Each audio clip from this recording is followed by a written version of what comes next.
Hi, Strengths fans. Welcome to Obey Your Strengths Season 2. I have been waiting for this season for months.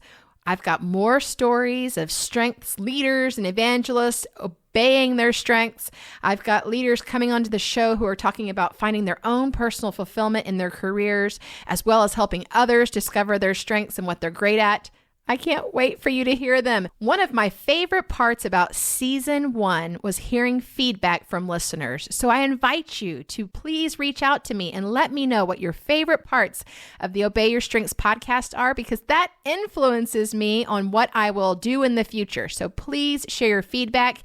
You can find me at KathyKersten.com or ObeyYourStrengths.com and let me know what you like to hear and who you like to hear from. In Season 2, we talk to startup founders who are building world-class employee cultures, executives who have built entire careers on their unique strength set, and we even take strengths outside the walls of work with a marriage and family therapist. You're going to want to subscribe, y'all, because Season 2 is here. Welcome to Obey Your Strengths with Gallup Certified Strengths Coach, Kathy Kersten. I'm thrilled that our guest today is Cindy Lowe. She is the owner and event strategist at Red Velvet Events. She's also an international speaker and the recent Amazon best-selling author for her book called Behind the Red Velvet Curtain: Build and Run the Event Planning Business of Your Dreams.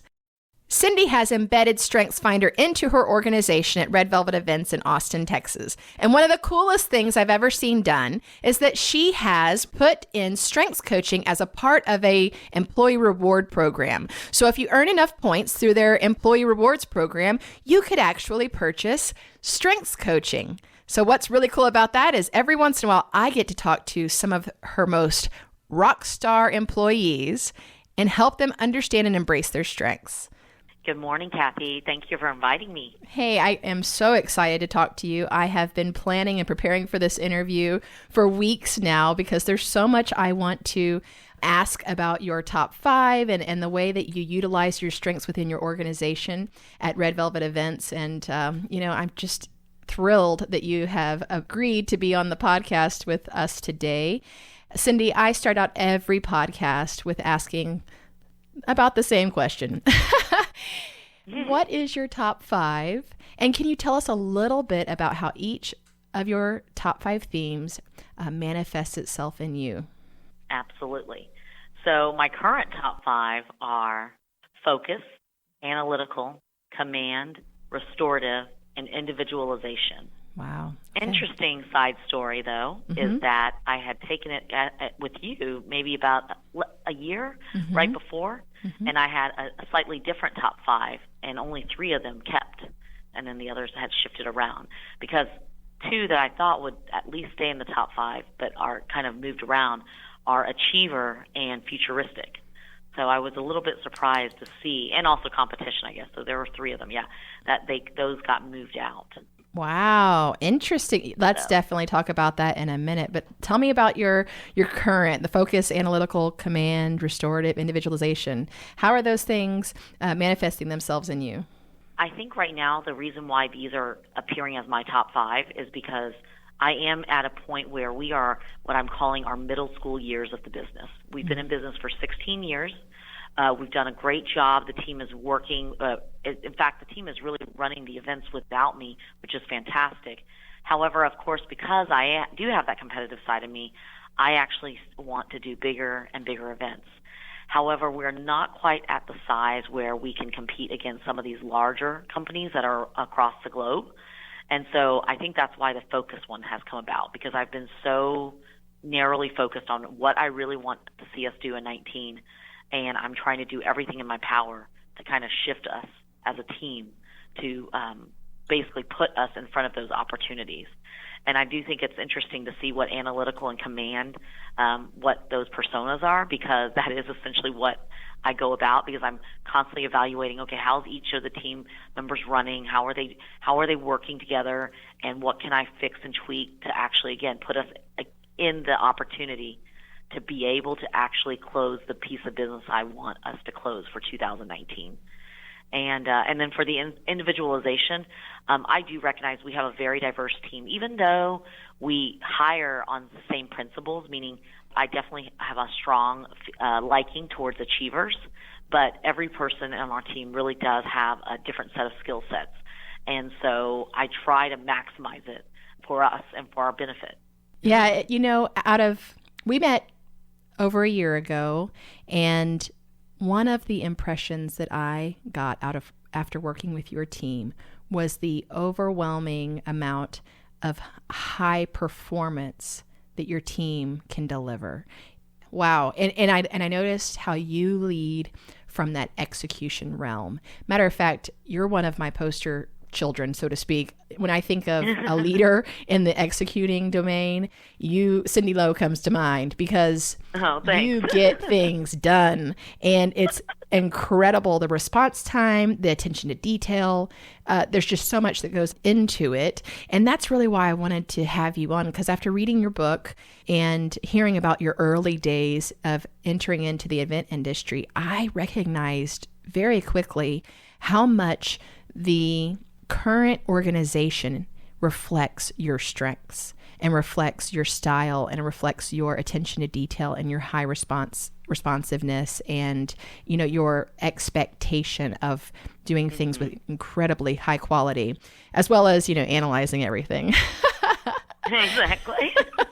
So that's why I really wanted you to be on this podcast, because I think it's just, you could teach us a lot about what it means to be a world-class execution leader. So thank you for giving us a little bit of context around your top 5. Now, yeah, no, absolutely. You lead like I just said, you lead from that executing realm. And recently I read a blog post on your website that was entitled, "I'm Not Too Busy." And it caught my eye. I clicked on it, went and read it. And I would love for you to unpack that statement for us, that I'm not too busy, because I think a lot of people with achiever, and even though achiever's not in your top 5, I think we can agree that you are an achiever through and through. Thanks. I think they need to hear this perspective, because many times they may feel guilty about their desire to achieve. And then I think sometimes as a culture, we might even shame people who have a strong desire to have a full calendar or to yearn for a full calendar. And perhaps we even need some permission. So will you unpack that "I'm not too busy" statement? So a lot of times I'll get these comments, or maybe an email, and someone says, "Hey, I know you're busy, but can you do this?" And I always was like, we all have the same 24 hours in a day. And the way I just, choose to organize my day, I hope, guys, it's not scaring people off, because for a while I was starting to think maybe they think because I'm too busy they can't approach us to bid on an event. So partly this blog post was driven by the fact that I wanted to kind of correct the perception that even though I like to fill my calendar, that doesn't mean we're too busy to take on new events. And then second is, I get a lot of questions about how I manage my day and how I find balance, and don't I feel burnt out. And so I actually did do kind of like a internal look at myself, and I realized a couple years ago actually that I really do enjoy being busy. And I'm not just saying like busy as in just doing anything. I mean, I really enjoy trying to learn and figure out how I want to take our company to the next level. I really do enjoy meeting our clients and hearing what their problems are, and can a live event help them out. I really do enjoy sitting down with our team and figuring out, okay, so this kind of came up, so how do we put out this, what we call fires, event fires, before the client realizes what has happened. And because after all, we're supposed to make it stress-free planning. And so I actually really do enjoy all that. So I wanted to correct that perception that even though I love to live a very full calendar and love to live a full life, that doesn't mean I'm too busy to still catch up with my friends. It's all about what I want to prioritize. And in fact, I actually do block off my calendars so that I have time to spend with my friends. I have time to spend with my family. I have time to spend at the office. And yes, some people think it might be a bit overkill because that means I'm almost scheduling everything. But I actually, and this is again going back to that achiever side of me, I feel the most productive when I can look at my calendar and see that I have had that balance of being able to do everything that I want to do and not feel like I was not productive. I think my fear I think that what drives this is my fear of being bored and not being productive for society. And so that's what allows me to, feel okay. And when I do get those moments where I feel like, okay, I am overwhelmed, then I remind myself, I have a team. I need to delegate more. I need to figure out, and I try to look at the problem again. So why have I not delegated this item, or am I trying to be unrealistic with the timeline and take on a little too much? And then I start saying no to certain things. So that's how I personally find the balance of making my schedule work for me, And so I always tell people, don't just say that and start with that. Ask me, and then I will always be honest with you if whether or not I can make that time. Because if I really can't, if I push it off to the point where I'm not even scheduling it, then you should, take the hint that I'm not interested. But I'm usually pretty blunt with people if I'm not interested. I don't beat around the bush. I would tell them why I'm not interested, and then explain to them that probably doesn't make sense for us to meet because I don't see us buying that, service or that product, for our clients, et cetera, so that they're not being hopeful. Because I'm a salesperson myself, and I don't want someone to be holding out for that meeting thinking, oh my gosh, I can finally land an account with Red Velvet Events. That's not my intention at all. Right. So, as you say all that, I can see in my own experience in interacting with you over the last year or so, how you do make yourself very available. And it's by really redeeming time when you can to get the things done you want. Like for instance, and I'll probably refer this later on because I was planning on talking about this story, but it makes sense right now to me that one time you were driving to Houston. This is after I had worked with your team at a team session, and I had talked to you about an admiration of what you've built. Because after I spent 3 hours with your team, I thought, oh my gosh, the future is bright at Red Velvet Events. That's what I thought. The maxer in me, the maximizer in me was loving what I had seen over that 3-hour event with you. And so you said, I would love to talk to you if you have an hour, or, let's talk. I'm driving to Houston, and you gave me an hour of your time, and I took 4 pages of notes. And it was just about, starting your own business. I genuinely wanted to, what I found interesting was I could remember myself in your shoes. I mean, I know different types of businesses, but I could remember myself when I was at that stage of my business, and I wish people had kind of guided me, better. Now, there were definitely some people that guided me, but I wish I had been told, again, more of what to expect, because I think I could have gotten here where we are today faster if other people had guided me faster, Right. Absolutely. And so that's why I was so willing to help. And and because I was driving to Houston, what else am I going to do? I love to be productive, and I'd rather be able to help someone out than just sit there listening to the radio. Well, that's a really cool thing that you do for other people. So thanks for doing that for me too. One of the things anyone will, if they follow your Instagram account, if they check you out on Facebook, they're going to see the RVE motto: outplan, outplay, outparty. Tell me, that to me is like a perfect competition quote. Tell me, what was the genesis of that motto, and what's the story of it?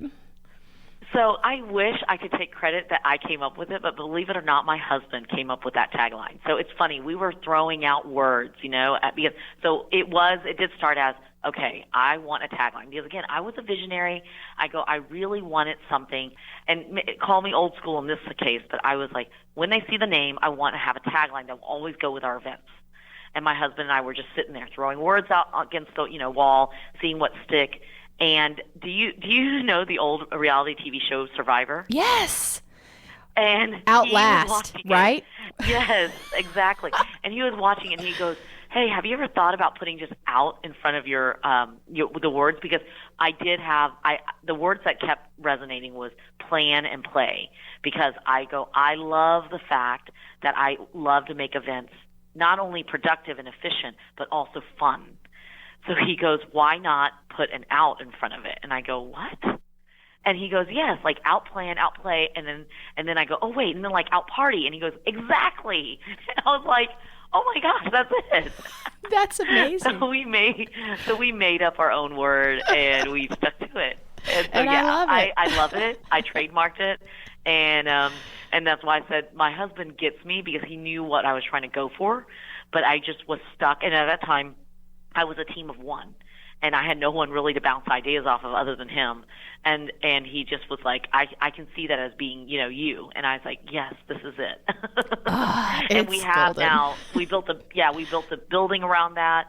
And so there's just a lot now around that tagline, so which is great. You built a building around it? Well, I've seen your Instagram account. I haven't visited your new building. So if you're next time you're in Austin, please do come by and visit. We moved in June of this year, and little touches of the building aspect, we touch to all those words. So the party aspect, we make sure that there's some fun aspects of the office. Like, for example, we have swings. Actually, you could say that's also play, but we have swings in the reception area. So when you come in, you can swing while you're waiting for your guest, like I love waiting that. to meet someone at RV. That's awesome. I was in the Google office in Austin last week, and they had a swing, and I bet they got it from you.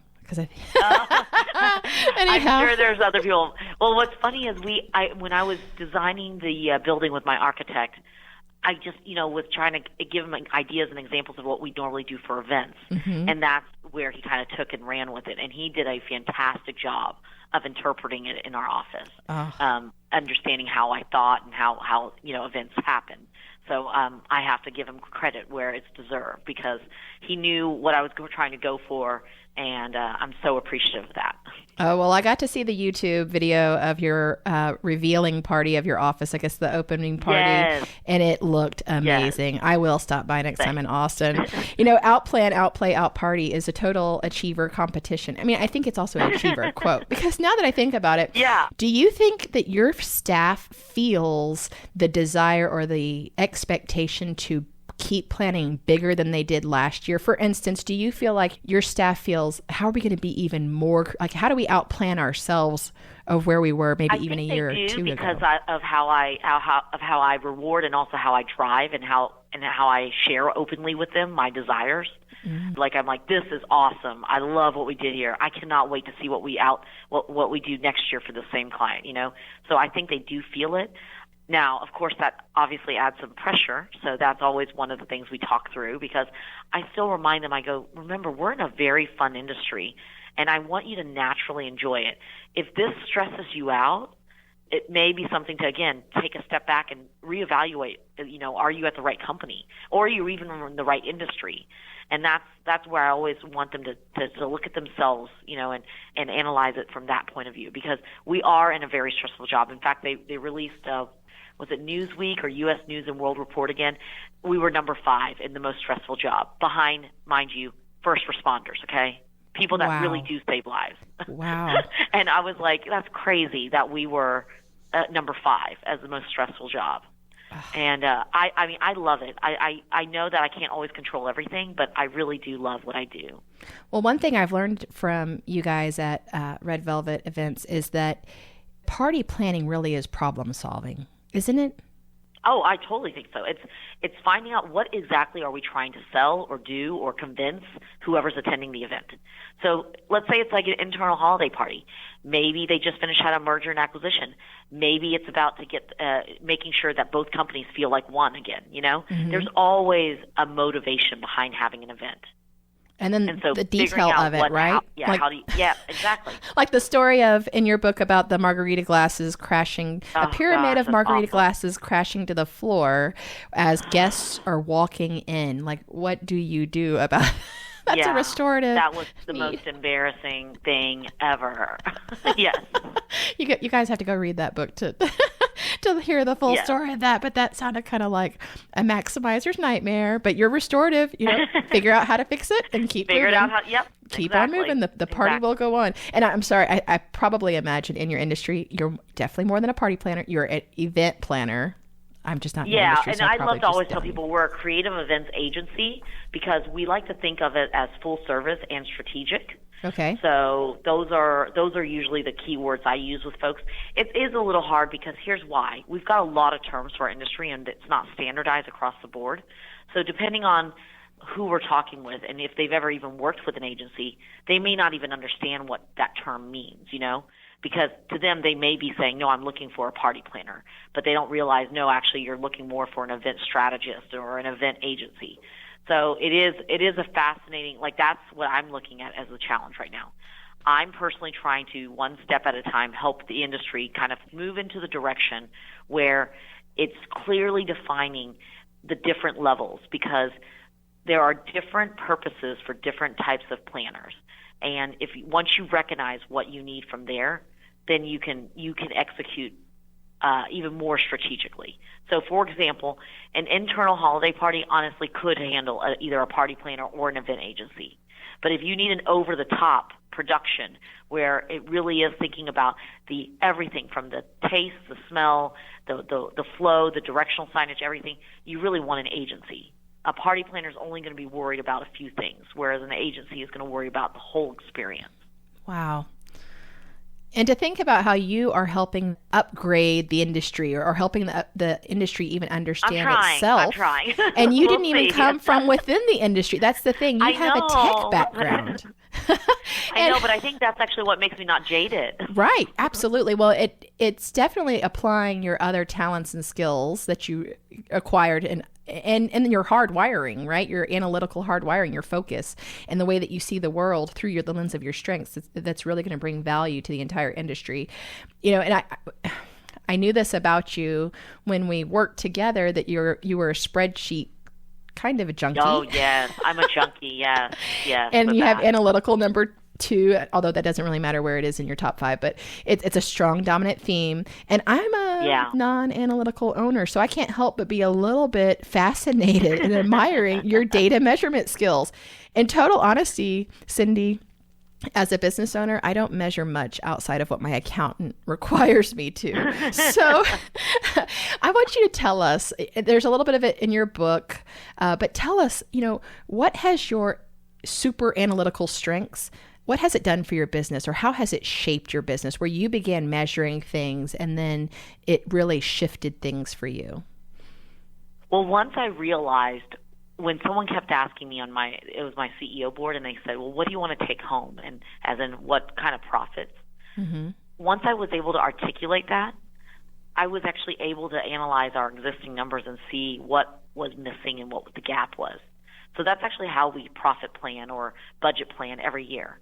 Knowing what I want to achieve in the following year, knowing what our current expenses are, knowing what we want to do, where does that land us? Is it realistic? And then also seeing our forecast. How far are we from achieving this goal? Is it normal? Is it can we relax, or are we going to have to stay uber focused and get it done and close some more business? And once all that is clear, oh my gosh, you have basically a written business plan for the year. And so that's why I love the numbers and the data crunching and all that stuff, because it helps me know, sitting from where I am right now today, how much of 2019 I need to worry about, or should I be already focused on 2020? Wow. So it's worth it, though. I promise you, it's worth it. Okay. Well, for someone like me who doesn't have a strong talent in analytical, I don't have a lot of. I need a partner, right? I need to go find a partner. It can even be a consulting partner. It doesn't have to be necessarily the partner, like the definition of someone that owns part of your business, but just someone that can help you analyze it and show you the ways. And now we've even empowered our financial specialists in-house to review our own numbers and give me her top 3 analysis of the data versus me just looking at it. Because that was something that you owned as the original Correct. Founder. You sort of own that job, and now you have you're starting to delegate that to someone else who has another talent in that area. Correct. Wow. Correct. Cool. And also getting another point of view, because I don't want to be. It's funny because if you tell yourself certain things, you're going to believe it. And I wanted another point of view. And so I was like, well, why don't we actually get her to tell me what she sees from her lens and see if it matches up to what I see. Mm. I just realized we haven't even talked about the size of your organization. How many employees do you have now? We currently have 25 full-time, and we have another one starting in January. So it'll be at 26 probably by the time this podcast releases. That's awesome. Yeah. Wow. And how long ago did Red Velvet Events become official? Yeah, so let's tell the quick high-level timeline. Mm-hmm. We are technically 16 years old as of this October. Okay. However, the first 3 years, it was not a real business. It was me trying to figure things out. I wasn't making any money. Any money I did make, I put it back into the business. I wasn't paying myself. I had no employees. I did have part-time help, but again, it was money in, money out. So there was really just a whole learning curve those first 3 years. Mm-hmm. Then, because I got pregnant with my daughter, it was imperative, because my husband goes, look, there's two things you can do. You can fold the business, or you can hire someone, because there's no way you can run the business that you're currently trying to run with a newborn.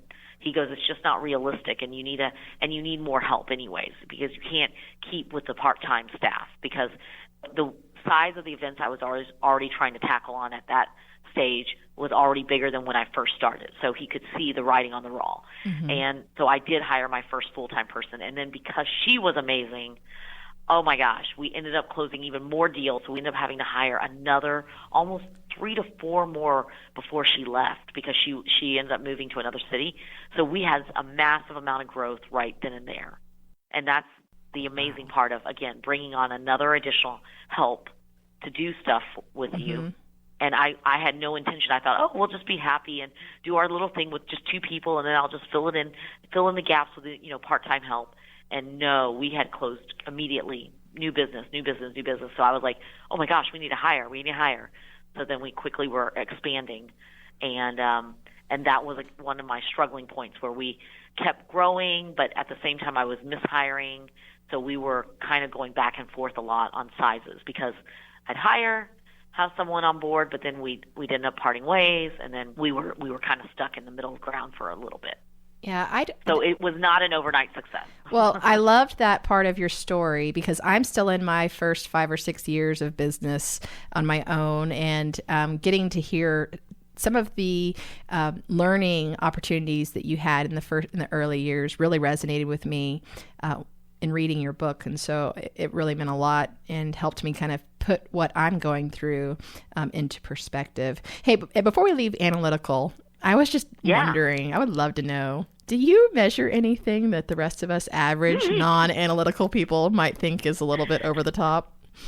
Okay, so this one you're probably going to think I don't know if it's over the top, because once I explain why, I think hopefully most listeners will be like, oh, that makes sense. So we do measure how many toilet papers we go through in this office. And the reason why is because of budget. And I was actually, at one point, we thought our first cleaning crew was actually stealing our toilet paper, because I buy nice toilet paper. Uh-huh. I prefer Charmin. Nice. And so we noticed that they were replacing them with this crappy toilet paper. I was like, what's going on here? And sure enough, we were analyzing, because I had our receptionist keep a spreadsheet. And one time the cleaning crew came in, and she recorded that we had lost 9 toilet papers in that one day. And I go, there's no way we went through 9 rolls of toilet paper, in one day. I love There's it. no way. And you proved it. That's a perfect, that's what Analytical does, that they prove it. So we parted ways with that cleaning crew, brought in a new one, and now I'm back to my toilet paper brand that I like. Oh, that's awesome. Thank you so much for sharing that with us.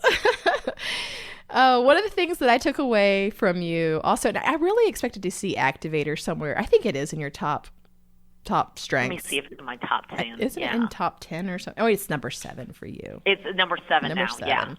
Yeah. When we spoke on the phone, you left a huge impression on me about experimentation.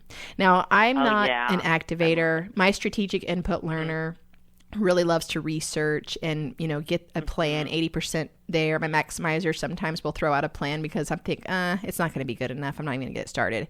And so your mindset about experimentation has really influenced me, Cindy. And did you know that you mentioned the word experiment 18 times in your book?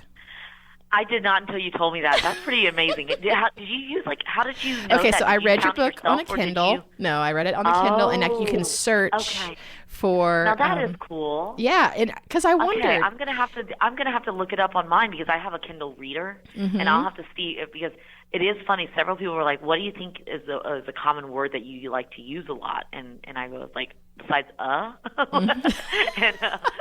and so. But I do tend to, everyone has commented before that I always say I like to experiment or gamble. And I go, I think experiment is a better word than gamble because I don't want you to feel like it's a risk. It's a calculated risk. And that's why I do it. Sure. Yeah. I mean, your analytical will not just ignore data, right? I get the calculated risk part. And I think the let's experiment means let's get started. Let's activate. And you rubbed off on me in our 1 hour conversation on your drive to Houston. And I want you just to tell me a little bit about what it means to experiment to you. But you empowered me, and I tried a couple of things in the next And how did it work out? Oh, some of them worked out really well, and things that I wanted to keep going, like, for instance, selling coaching packages on a quarterly basis. Like, you could purchase coaching for 1 year, and we would touch base once a quarter.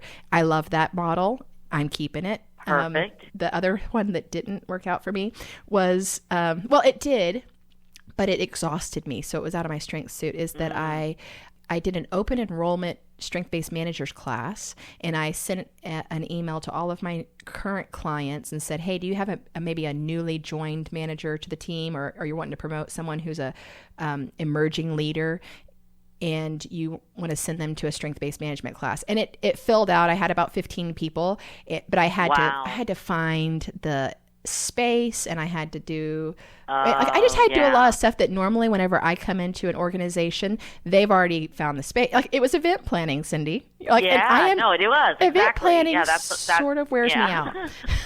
I just want to show up and do the Kathy Kersten Strengths show. Yeah, no, absolutely. I totally get that. No, I totally get that. So I didn't repeat it. It was a success, but it drained me, so to speak. So it's not really in my strength zone. But I wouldn't have even tried those ideas without some of that little bit of spark you gave me. That's cool. Just try it. Like, get out there and experiment. Yeah. And I meant to tell you about the out plan, out play, out party. You also gave me a great little insight about wearing my Maximizer shirt. And you said you should do that. Because I made that Maximizer shirt for your training session. And I wore it because you guys were so cool. Like, I wanted to be cool and hip and a little bit fun and funky. And I was like, I think these people would be think that I was a total strengths geek, and I would love it, at Red Velvet events if I wore a Maximizer t-shirt. We did. And you said you should do that all the time. And so I started doing it more often. Anyway, so that's step 2. That is great. But tell me just I think it works because, remember, people remember you for something quirky. In fact, let me share one other fun tidbit that I just and maybe you already do this, but someone had reminded me of it 2 weeks ago, and I was like, I'm going to go do that too. So how does your LinkedIn profile read? Does it read like all serious business? Yes. Or does it have a little bit of fun, quirky? Okay. That's so business. Maybe here's where you can either do your fun, quirky part. You can either say, I'm a full maximizer, or for example, mine, because I have my little handbag fetish thing, I actually wrote that I have a weakness for handbags, and my current favorite one is a fluffy unicorn one, because I bought the backpack from Minion and I love it. And but the funny part is, yesterday they were introducing me to speak, and they brought up the funny thing off my LinkedIn profile. Oh, so it made you memorable. Exactly. And so clearly, and then people came up afterwards and were like, I have to hear more about what's this fluffy unicorn. And so that's what people remembered. I mean, yes, of course, I gave my talk on hopefully, motivating them to stay in school and go, and be entrepreneurial. But of course, I got more questions about the unicorn backpack. Well, it's just a sign of the times. You know what I mean? Yes. Well, tell me, how do you institutionalize experimentation? I mean, I think about leaders like you who have Activator, and you value people experimenting, but that also means that people are going to take some risks, and they're not all going to pan out. How do you empower your 25 people there at RVE to experiment? So for the team, I always remind them, I go, what's the worst that could happen if we don't try this? Is that we might end up doing something either very boring or we may be just safe. And I go, and nothing that has won big awards has ever been safe. Think about that. And because a lot of these folks do have an achiever mindset, and also competitive, they want to win that award. So I always try to remind them, let's just try at least one idea that is not the normal cookie cutter idea. Of course, we have to get the client's approval. We can't just do it without their permission. But let's not be afraid to push the envelope just a little bit. As far as myself, how I usually am putting myself in that mindset, it typically does start with because I have a problem and I'm trying to fix it, but I'm personally not sure what I need to do to fix it. So that's why I call it an experimentation. I think I'm asking myself, or I'm thinking to myself, maybe if I do this XYZ task and let me try it for a month or two and see if I can change the trajectory of the business. And if it does, then this means I can repeat it. And so that's why I allow myself to experiment. And that's why I said earlier, I sometimes go back and forth on using the word experiment versus gamble. But I like experiment better. It's a more positive term than gamble, because gamble, all you hear is losing. That's true. What do you have a classic example you could share with us? It started out as an experiment and it hit it and you keep it on. Like it's one that absolutely. It's one that I shared in the book because I was not again planning to change our pricing model. That was never my intention. I wanted to do the pricing the way I thought that people needed it to see. And everyone had coached me and guided me and said, oh my gosh, you're leaving money on the table. You're leaving money on the table. You need to change this, Cindy.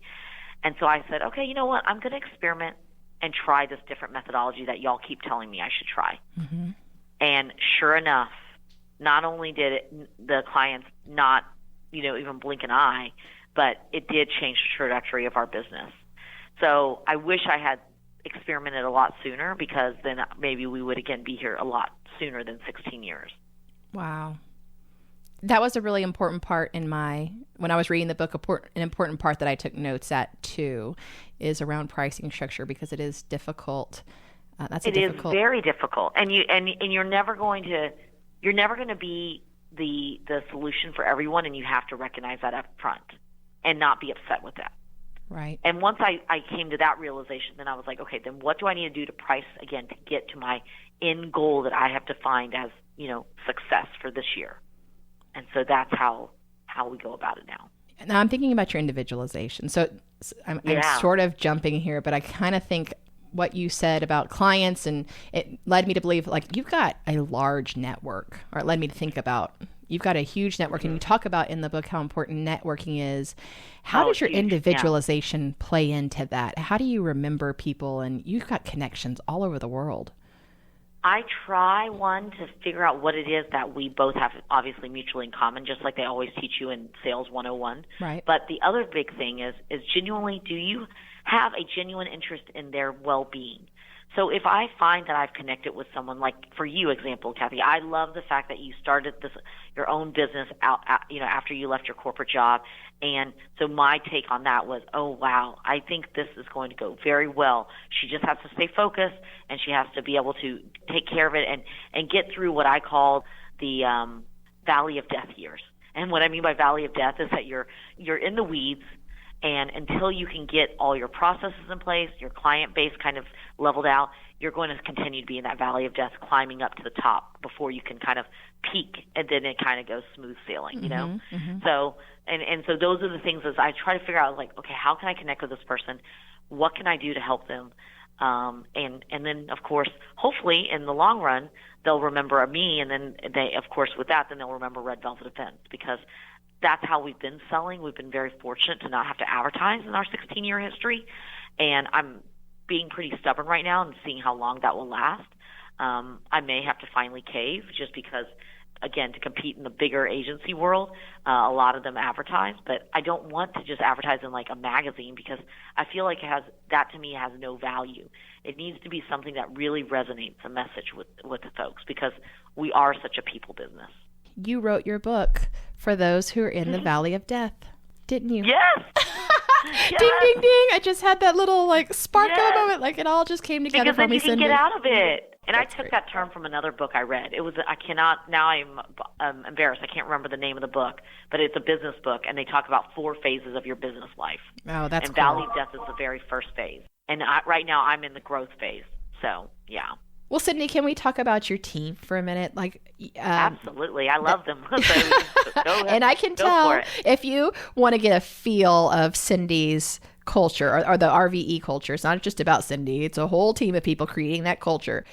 They really give us insight through their Instagram account. I love watching your employees do the things that they get to do on their birthdays and their anniversaries and the bobbleheads and all the fun stuff. You know, the employee engagement guru in me loves seeing the way that you recognize your employees. But we can talk about that later. But what I want to talk about is, you invested in StrengthsFinder for the entire staff. What made you do that? Were you trying to solve a problem, or was it just an idealistic way of adding into some professional development for the group?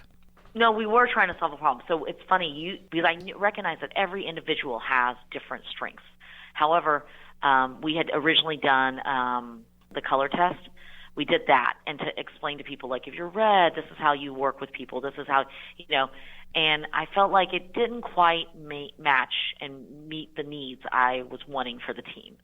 So someone had introduced me, turned me on to StrengthsFinders. They go, have you ever heard of StrengthsFinders and what the test is? And I said, no, I've only heard, I knew of Myers-Briggs, and I knew about this color one. Mm-hmm. And they go, well, you should check out StrengthsFinders. So we actually had administered the test first. And I did like what I saw. I loved the thing, but I was like, okay, now what do I do with it? And that's when Sarah found me you, because I was like, okay, now I have this, but I don't know how I can explain to the team what this means. And so that's why we brought you into our all hands meeting, because a lot of them really enjoyed learning what they are really good at, but they didn't know how to utilize it, and we were trying to help them understand how this can help them work better, not only internally, but also with their clients. So even though we may not know what our client StrengthsFinder, top 5 are, we can at least identify and go, because this is how I work, let's figure out how I need to best work so I can make my client successful. Before we went in and did your team workshop, I knew, because I had everyone's strengths, I knew that the collective strength of the team was achiever and restorative. So I expected to see a bunch of super efficient problem solvers. However, after spending a couple of hours with your team and then the multiple interactions I've had since, I'm overwhelmed by the high performance culture at RVE of solving problems quickly, and the dynamic energy of the staff, and the unbelievable fast response times, the warm handoffs of every transaction. I mean, every little detail is covered, and it leaves an amazing impression that you guys know what you're doing, you're on top of it at all times.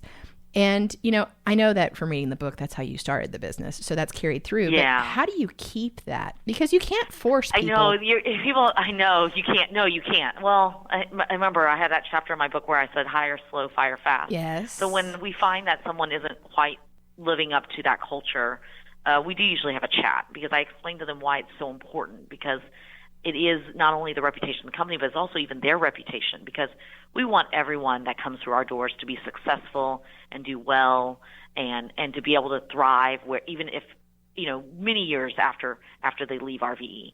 And so all of that kind of has to roll into one and make sense. So in many ways, our interview process is probably what kind of got them, and that's why everyone you meet already has some natural tendencies to be in that area.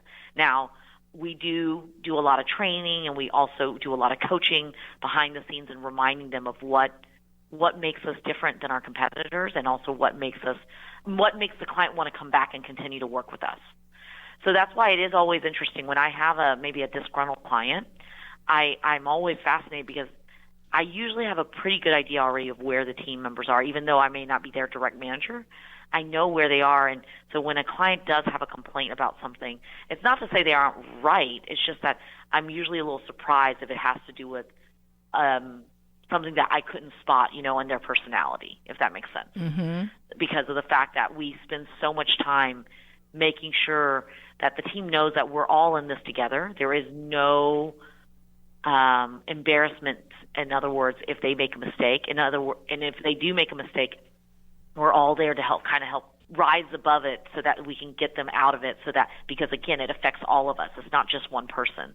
I never wanted the team to feel like they're in a silo and they have to almost kind of go fight their own battle. That was very important to me, that everyone knew that if Amanda's event is in jeopardy, then it affects everyone, even though that's Amanda's event. So they rally around each other. I mean, that's the culture, is to rally around the person who needs help and to jump in if needed and help them then. Correct. And the same goes from a manager to their team members as well. I mean, that's why I ended up, I think it's the second to last chapter, I wrote about all that because we had a point where we actually didn't have that culture, and it was bothering me, and I couldn't figure out what was going on, and I realized that it was actually being driven from the management team. And when one manager doesn't match up to all the other managers, it will break the team apart. And so that was where I vowed to myself, if I ever see that happen again in the future, I have to cut it off much quicker than I did this last time. Yeah. I think we share a little bit of similar experiences. Whenever I was working at Rackspace, and there was a strong employee culture, just like your culture, a strong employee culture. The larger the culture becomes and the more transparent you are with communicating what the culture is, people, it many times attracts people to want to come work there. But at the same time, I think it also educates them that if you don't fit here, it will be like organ rejection. I remember Lanham Napier, the CEO of Rackspace, for a long time. We were hiring for my boss, who was the senior. I've never heard it that way. That is a very interesting way. Organ rejection. I'm gonna have to remember that one. Yes, he said one time we were hiring for the senior VP of HR, and that person was going to be my boss. So I was part of the hiring team, and Lanham Napier, obviously the CEO, this person would be reporting to him, was also on the interview team, and we were talking about a candidate, and he said, I think there are culture fit, and he even said it he would say it to a candidate. He'd let them know that, you seem to me like a culture fit, but only you are going to know if you are. And if you're not, trust me, we're going to know pretty quickly, because our culture is so strong that it's almost like organ rejection if you're not. So the culture will reject you. And I thought it was fascinating. So that did happen here. Yeah, that did happen here. And and then it also unfortunately caused a lot of turnover because they didn't think I was fixing the problem fast enough. Yes. And it was awful, because I really look back and I regret it, because it was almost like I was starting back from ground zero again. Yeah. And I was aware of the issue, but I thought I could fix it. And this is, again, probably back to my restorative. And I really thought, no, I know what the problem is. I just need a little bit of time. I can fix this. And next time I need to be much quicker. Well, hiring is it's a tough thing. You really are jumping in and getting married with very, very little dating in advance. I don't know if that's a good analogy or not, but it's always a tough thing to do. But having languages like strengths can sometimes help. It isn't meaning that we have a recipe for strengths that fit every job by any means, but it definitely tells us how we like to do what we do. And, it can be helpful in that process, but there's no secret sauce that is going to make it 100% perfect all the time. Cindy, you've been fantastic, and I don't want to keep too much more of your time. I want to ask you my last question. And my podcast is called Obey Your Strengths. It's not play to your strengths, it's obey your strengths, because I feel like these are, our strengths are so deeply connected to how we see the world and the things that we do in our lives.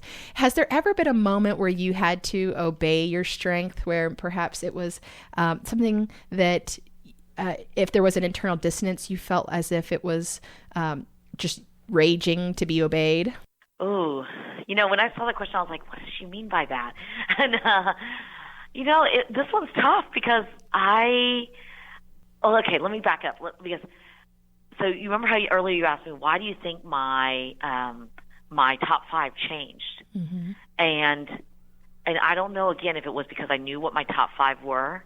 And when I went into 2018, I probably let a little bit of that confidence go into, I'm futuristic. I can see the future. I can make it, manage it. And I ended up spending a lot more time trying to figure out how to fix right now, what I wanted. I wanted that next big prize of an event.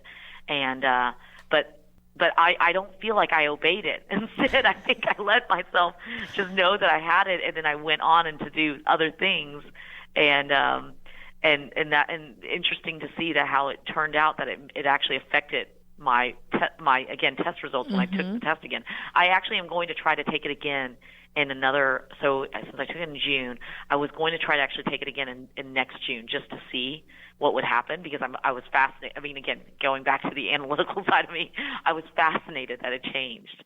And when Sarah told me that someone else's had changed too, I was like, so this is actually great, because that means they're evolving as a leader. And so I'm okay with that. Yes. Well, lots of people experience change. And what I always tell them, they ask me, why does it change? What's happened? Or I lost something out of my top 5. And what I would say, just like your example, just because achiever is not in your top 5, it does not mean that it is every bit a part of you. It just means that you are exercising different muscles at this point, or in this role. Correct. At the time you took it. And so don't feel like you lost anything, but I would say, I bet that you described it so perfectly about where you are spending your time and your strategy right now at this point in your business probably affected this results for us to see focus, analytical, command, restorative, individualization, and where you are as a leader. I think that plays a lot into what is going to be your most dominant. But I think achiever for you is number 6 in this new order. So it's still there. It's still there. It is definitely still there. And it's something that I admire. I know that some coaches, strengths coaches, think it's silly to have strengths envy, that you might envy someone else's strengths, but I don't fall in that bucket. I totally envy some people's achiever or some people's analytical and say, man, I wish I had that. And I think it's really cool. So, man, this has been really fun. It is funny, though, because we have been, analyzing all of our internal employees and just how they're performing and how they're tracking accordingly to their career path. I did, though, tell Sarah when we are interviewing for some of the higher up positions, I actually do want achiever in their top 5. So I would be willing to pay for their StrengthsFinders before we hire them, so that I can see. I realize it's not foolproof, but I would love to see where it falls, because if it's number 34, it won't probably align well with me. They will be worn out. Actually, if they just, if you gave them a day in the life of an RVE person kind of idea of what you would need to do every day, I think it would probably wear them out. If their achiever was low, because my goodness, you folks are on top of it. I think that someone in RVE gets more done by 9 a.m. than I might get done in 3 days. Oh, well, I'm a huge fan of you and your business, and I wish you the best of luck. And I want to thank you from the bottom of my heart for being on our podcast today. And I can't wait to watch all the success you'll have in 2019. Thank you so much, Cassie, for having me on. It was fun. Obey Your Strengths is produced by Geekdom Media in association with Gameday Media Enterprises. Executive produced by Lorenzo Gomez, John Garcia, and Michael Argent. To learn more about Kathy Kersten, visit her website, kathykersten.com. That's KATHYKERSTEN.com.